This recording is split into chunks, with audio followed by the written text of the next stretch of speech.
Hola, ¿qué tal? Los saludo.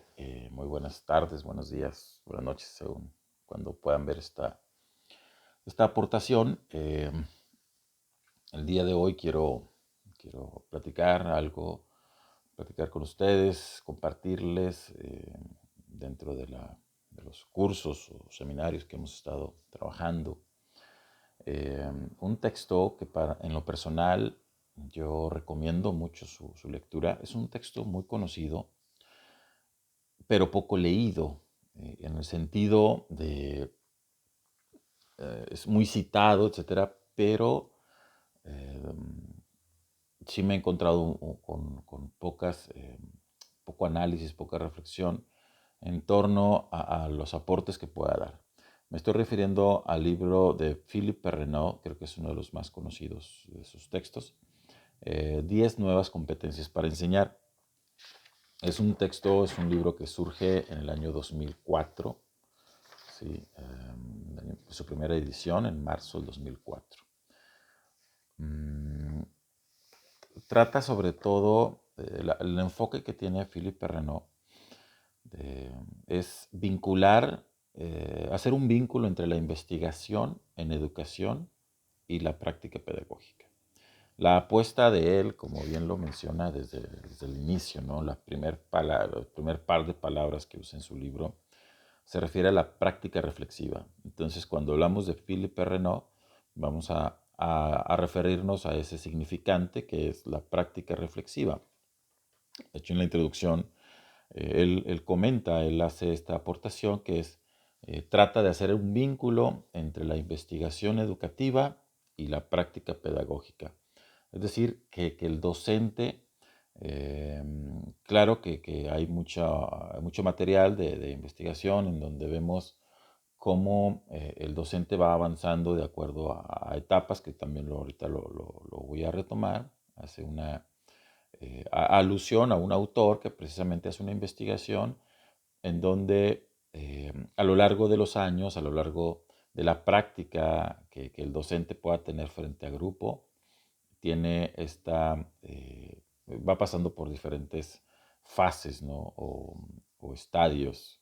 Digo estadios porque ya algunos de ustedes con los que he trabajado, eh, esta palabra, ¿no? Que algunos colegas dicen estadios, pero bueno, por cuestiones de semántica o simplemente de la Real Academia Española, pues son los estadios, como una fase, una etapa, ¿no? Del desarrollo de un proceso, ya sea humano, ya sea un proceso pedagógico, ya sea un proceso de desarrollo. Entonces, me llama mucho la atención esta propuesta de Philippe Perrenot, donde trata de hacer una vinculación entre la investigación en educación. Y precisamente este material, pues, dirigido a ustedes que están estudiando maestría, lo puede usar cualquier persona, ¿no? Que se interese en los ámbitos pedagógicos. Por ejemplo, recuerdo cuando estaba cursando ahí los estudios en la Universidad Pedagógica Nacional, eh, alguna vez pasé por las aulas, no como mi carrera principal es psicólogo, posteriormente una maestría en psicoterapia, estudios de doctorado en psicoanálisis, etcétera. Pero alguna vez pasé por ahí, por la Universidad Pedagógica Nacional como alumno y, y bueno, el punto era que hice un blog. Entonces ese blog subí un texto, recuerdo, en esa ocasión me estaba dando clases el doctor Juan José Villarreal, Juan José Villarreal. Entonces subí un análisis de la deserción escolar y hasta la fecha hay gente eso fue hace, no sé si más de 10 años, hasta la fecha hay gente que me manda inbox o me manda correos preguntándome más información sobre eso, ¿no? Entonces, este material obviamente puede servir a nivel licenciatura, a nivel posgrado. Entonces, aquí lo importante es remarcar la importancia entre la investigación, la investigación que se puede hacer en educación y unirlo con la práctica pedagógica, que esa sería la apuesta de Philippe Perrenot y por consiguiente, pues también algo de lo que yo quisiera transmitir con ustedes. Entonces, el texto inicia con una introducción, eh, tratando de englobar estas 10 nuevas competencias, que es lo que vamos a estar hablando en estas entregas, en estas transmisiones. Menciona en el primer párrafo puntos clave, ¿no? Para poder entender su apuesta. Les decía, uno, la práctica reflexiva, ¿sí? Que es el concepto que vamos a estar manejando quizá a lo largo de este libro. La profesionalización, que es un punto muy importante en el docente, la profesionalización docente, ¿no? Donde esto de los cursos, seminarios, talleres, posgrados, etcétera. El trabajo en equipo, el trabajo por proyectos, que también es un concepto que al empezar eh, el año 2000, ¿no? Se vino como un boom. Yo recuerdo haber también incursionado dando clases en alguna universidad donde nos capacitaban sobre todo en este tipo de trabajo, ¿no? Aprendizaje basado en proyectos, aprendizaje basado en problemas, aprendizaje de casos, etcétera, método de casos. Entonces, son nuevas apuestas en donde la función del docente, ¿verdad? Como ustedes trabajan en la docencia, la función del docente es precisamente innovar. Ujú. Lo novedoso y lo singular, eso diría ahora sí de parte de mi profesión, ¿no? De psicología. Sigmund Freud va a mencionar eso, ¿no?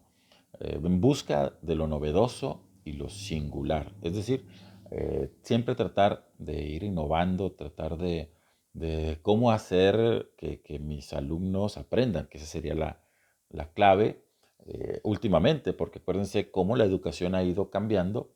Antes el enfoque era en la enseñanza, o sea, cómo el docente puede enseñar. Ahora con lo de internet, etcétera, el enfoque está en cómo el alumno puede aprender. Ya no el peso está tanto en la enseñanza. Entonces, por proyectos, mmm, tratamiento también de la diversidad o lo que hoy llamamos como la educación inclusiva, um, etcétera. Entonces y menciona, menciona a Philip Meiriu, que sería otro autor también muy relevante que aporta a esta nueva manera de concebir la pedagogía y la enseñanza. Dice, es un escenario para un nuevo oficio. Ajá. Entonces el docente ahorita ya se está viendo de una manera diferente, ya no es aquel personaje, ¿no? Como diría Lacan, el sujeto de supuesto saber, el sujeto que se supone que lo sabe todo. Ahora recuerdo también incursionando en algunas universidades, nos invitaban precisamente a esto, a ser más motivadores, a ser más creativos. Entonces, pues yo era joven, ¿no? Empecé dando clases en la universidad a los 24, 25 años, 25, 26 años aproximadamente. Entonces, pues yo traía una idea diferente, ¿no? A lo que era la enseñanza. Hacíamos una crítica, decíamos, bueno, pues, quieren que ahora salgamos haciendo malabares, ¿no? Para motivar a los alumnos, ponernos una nariz roja, y hacer más llamativa la clase. Pero bueno, ese era el enfoque donde apenas estábamos empezando a construir algo nuevo, ¿no? Ok,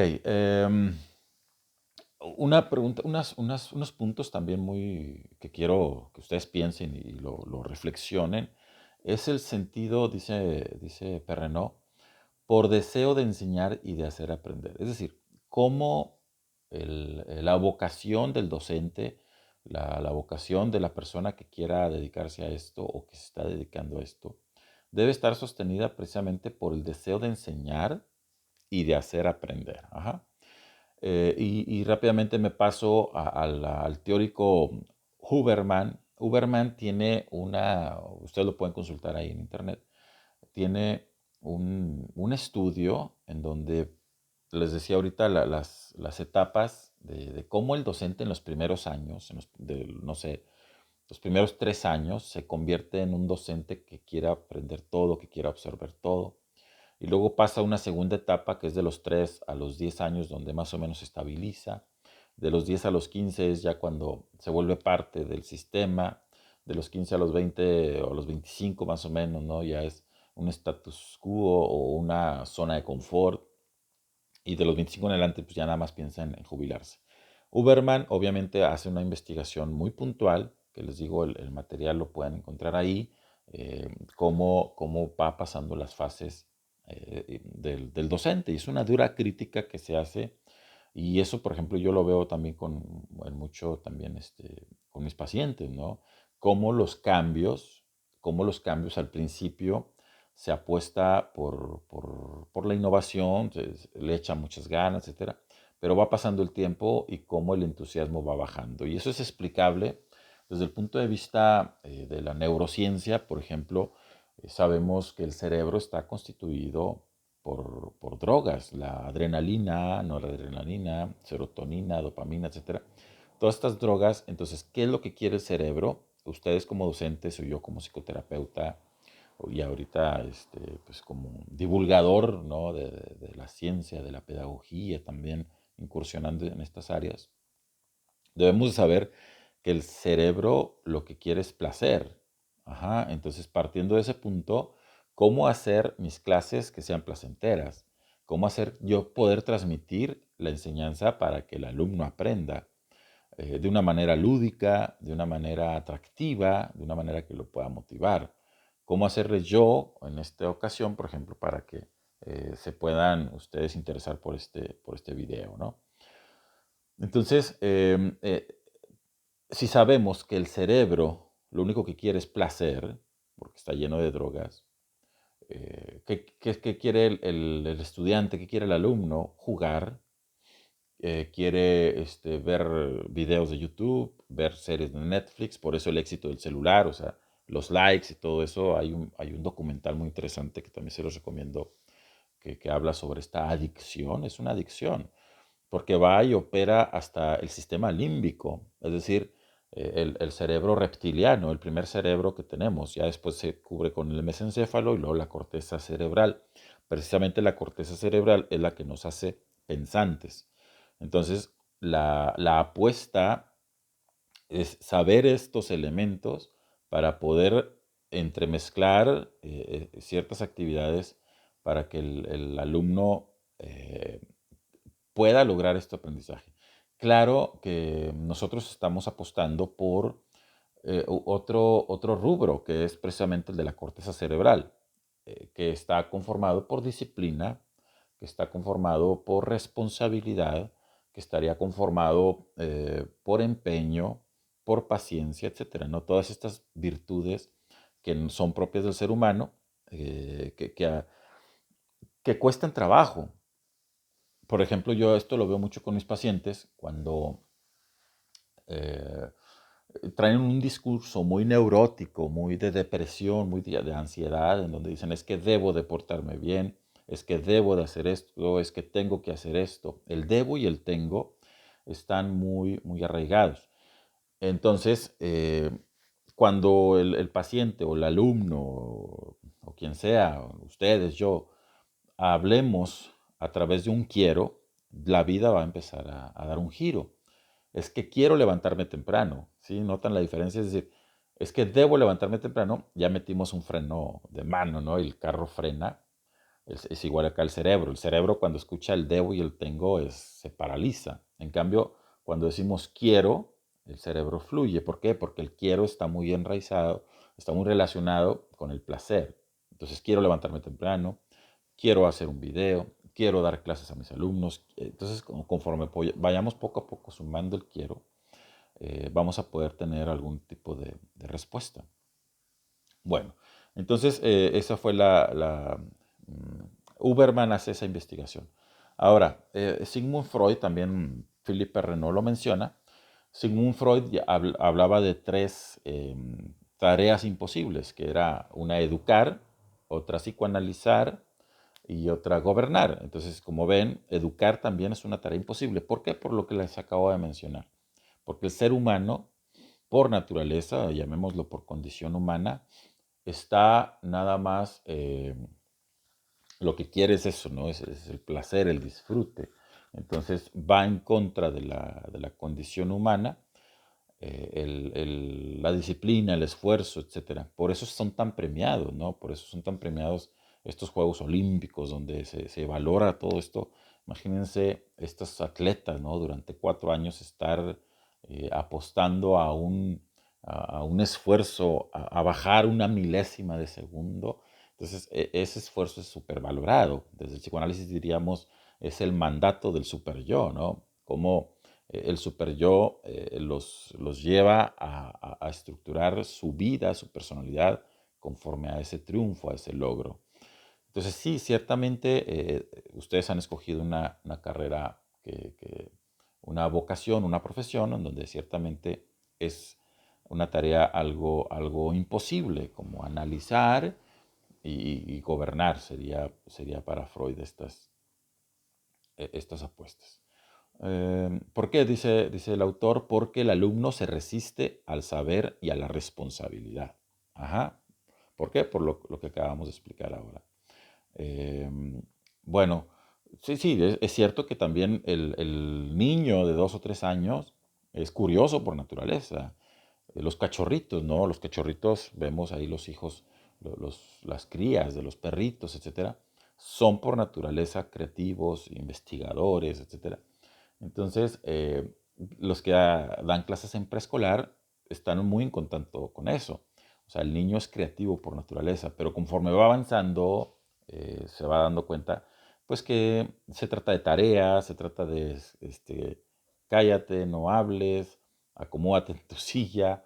eh, entonces, esa es eh, la similitud, hay mucha similitud que existe entre la educación y la cárcel, ¿no? Eso ya lo hemos platicado en otras intervenciones. Bueno, entonces, bueno, cabe señalar que este texto de Philippe Renaud surge de una reunión, de la reunión número 45 de la Conferencia Internacional de Educación, que se llevó a cabo el 30 de septiembre al 5 de octubre de 1996. Se llamó Fortalecimiento de la función del personal docente en un mundo cambiante. Entonces de ahí ya veníamos en Ginebra, ¿no? Ya veníamos trabajando sobre eso. Entonces, otra de las cosas es que menciona Philippe Renaud y que me encantaría que ustedes la pudieran reflexionar, es en torno a dos preguntas. ¿Qué es enseñar y qué es aprender? Ujú. ¿Qué es para ti enseñar? ¿Qué es para ti aprender? ¿Cómo el alumno aprende? ¿Cómo le haces para enseñar? Entonces, esas preguntas me gustaría mucho que las trabajaran y que pudieran reflexionar, ¿no? Sobre todo pensarlo. Recuerdo en 1993, creo, fue cuando se acuñan estos objetivos, ¿no? De la educación, que era hacer alumnos analíticos, críticos y reflexivos. Y nos lo aprendimos como un mantra, ¿no? Pero todo lo que implica tener alumnos analíticos que puedan hacer análisis de trabajos, que puedan hacer análisis de libros, que puedan analizar su vida, que sean críticos, que tengan una postura crítica del mismo sistema o una postura crítica ante su misma familia, etcétera. Analíticos, críticos y obviamente reflexivos, ¿no? Que puedan reflexionar sobre sus gustos, su proyecto de vida, etcétera. Ok. Entonces todo esto habla la introducción del libro de Philippe Renaud, donde nos va a hablar de las 10 nuevas competencias eh, que, que surgen precisamente de ahí de Ginebra. De estas 10 nuevas competencias se subdividen a su vez en 44 este, ya específicamente competencias y que poco a poco pues las iremos hablando, ¿no? Entonces, el día de hoy quiero plantearles la primera, ¿no? Que es organizar y animar situaciones de aprendizaje. Como su nombre lo dice, el docente está o debería de trabajar, estar capacitado para organizar y animar situaciones de aprendizaje. En el sentido de lo contrario a lo que antes se hacía, que era solamente instruir estas clases tradicionales, ¿no? Estas clases magistrales. El autor, por ejemplo, hace esta crítica, ¿no? Cómo llegaba el docente, sobre todo en universidades, por ejemplo, de medicina, ¿no? Entonces estaba el teatro lleno y el docente hablaba y pues no había esta interacción. Desgraciadamente, bueno, por ejemplo, ahorita eh, con este video, pues a lo mejor no puedo yo estar interactuando con ustedes, pero a nivel de comentarios podríamos hacer un tipo de diálogo.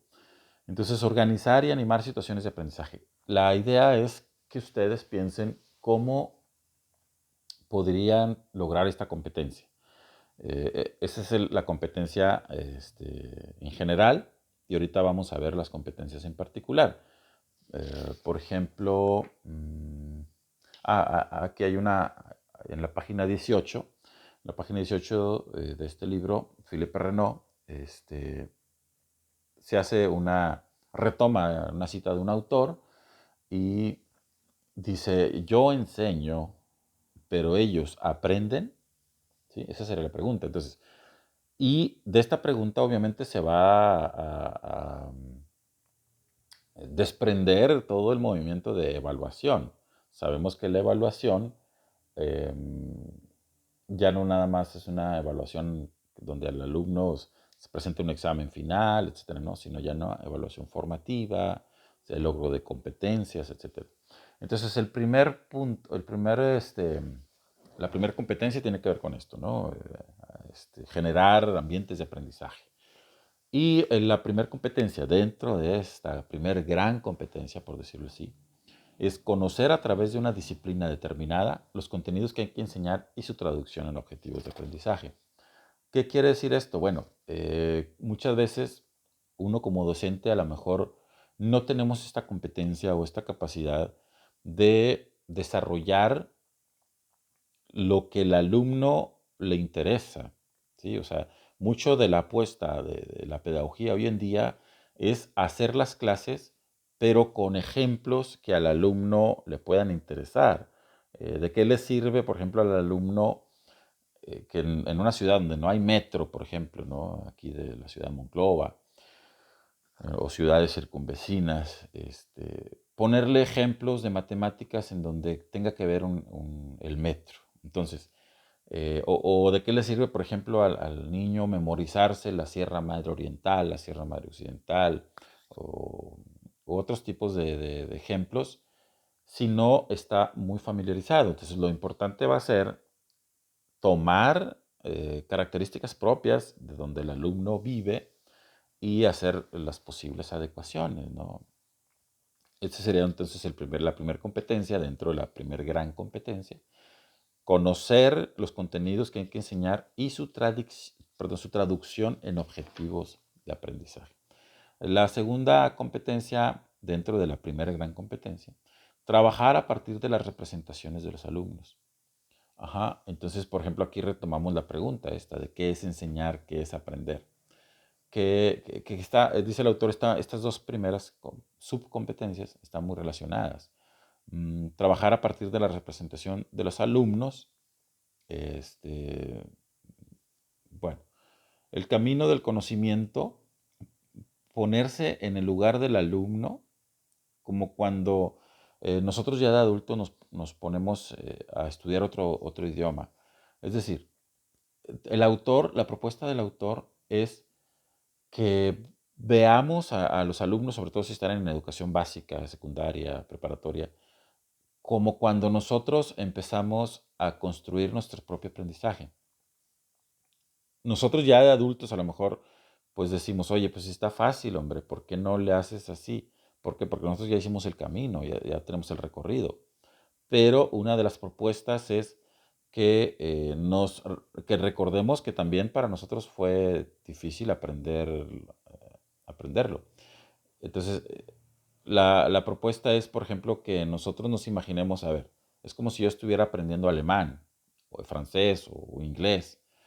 Entonces, acercarme al material como alguien que apenas está empezando a aprenderlo, ¿no? Porque muchas veces damos por sentado. Eso a mí, por ejemplo, a mí me pasa cuando doy clases en psicología, en universidades, en la carrera de psicología. Me agarro y me emociono, entonces hablo de Freud, de Lacan y Laplanche y Eric Fromm, etcétera, como si el alumno ya tuviera ese bagaje. Entonces esta es una muy buena aportación que nos hace el autor para para ir construyendo ese camino del conocimiento, ¿no? La tercera subcompetencia tiene que ver con trabajar a partir de los errores y de los obstáculos en el aprendizaje. Y aquí una definición que me gustaría compartirles, que es aprender, es reestructurar su sistema de comprensión del mundo, ¿sí? O sea, si nosotros logramos que nuestros alumnos reestructuren su sistema de comprensión del mundo, ya con eso nos damos por bien servidos. Es como el eslogan de la Universidad Pedagógica Nacional, de la UPN, educar para transformar. Si lo que estoy haciendo no está ayudando a mis alumnos a que hagan una reestructuración, ahí yo tengo que empezar a cuestionar mi docencia, ¿no?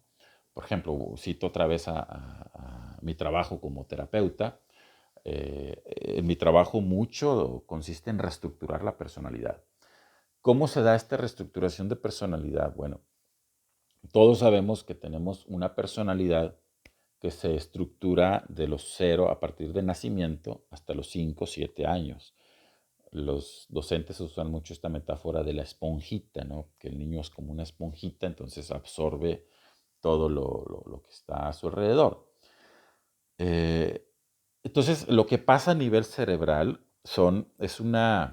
las conexiones neurales, las conexiones, las sinapsis, las dendritas, van haciendo un tipo de conexión sináptica. Eso va a elaborar pensamientos, eso elabora conductas. Entonces, lo que hacemos en terapia, y que es muy similar al proceso de educación, que también tiene el objetivo de transformar o reestructurar, conforme vamos avanzando, la idea es que las neuronas puedan empezar a tener nuevas conexiones, ¿sí? Eso que va a generar nuevas conductas, nuevos pensamientos. Y sabemos que la repetición de una nueva conducta va a generar hábitos. Y la repetición de hábitos generan un estilo de vida. Entonces, hacia allá va encaminada la educación. ¿Sí? ¿Por qué? Porque precisamente hemos perdido el objetivo de la educación. ¿Cuál es el objetivo de la educación? Que el alumno aprenda